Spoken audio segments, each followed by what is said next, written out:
people who actually work for the community, and they work among the Muslims, serving the Muslims, and that would be within the community. Maybe you have an imam of the masjid, you might have someone who works on a higher level in a city where they interact with people. Now, every single person has to interact with the opposite sex. Remember that. In fact, it is a duty for us to interact with the opposite sex within certain limits. And when it comes to the opposite sex, who are they? Starting with your mother, your sisters, your wife at some stage, inshallah, or your husband. You know, we're talking of the opposite sex.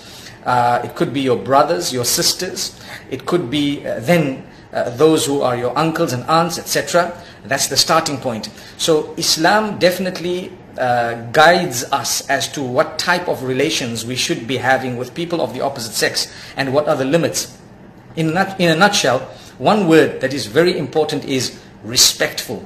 As you are interacting with the opposite sex, you must be extremely respectful, and you do so in the most beautiful and kind way. Now, if there is a person of the opposite sex not related to you, are you allowed to interact with them? The answer is yes. Where there is a need, you interact. You may, you must, in fact. Where there is a need, and you've got to be respectful, absolutely respectful. And this need is interpreted differently depending on your situation. For example, you happen to be in a Western country, in a public transport, for example, in public transport, or at an airport, or even at the pharmacy, even in third world countries, you know, anywhere in the world. You happen to go to the hospital, to the pharmacy, you happen to go to the supermarket, you happen to step out of the house, you see some cleaners perhaps, people of the opposite sex, you know, there will be interactions. You will have to ask a question, you will have to perhaps, you know, respond to a greeting and greet, etc.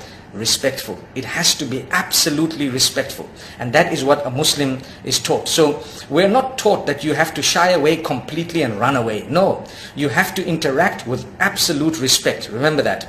And every one of us, at some point in our lives, we definitely do interact. Now, many times it's connected to something that is beneficial to you. You know, you're going to a pharmacy, for example, the pharmacist, you've got to greet, you've got to talk, you've got to ask questions, you've got to get a response. You might have a nurse, you might have you know, a doctor, you might have anyone.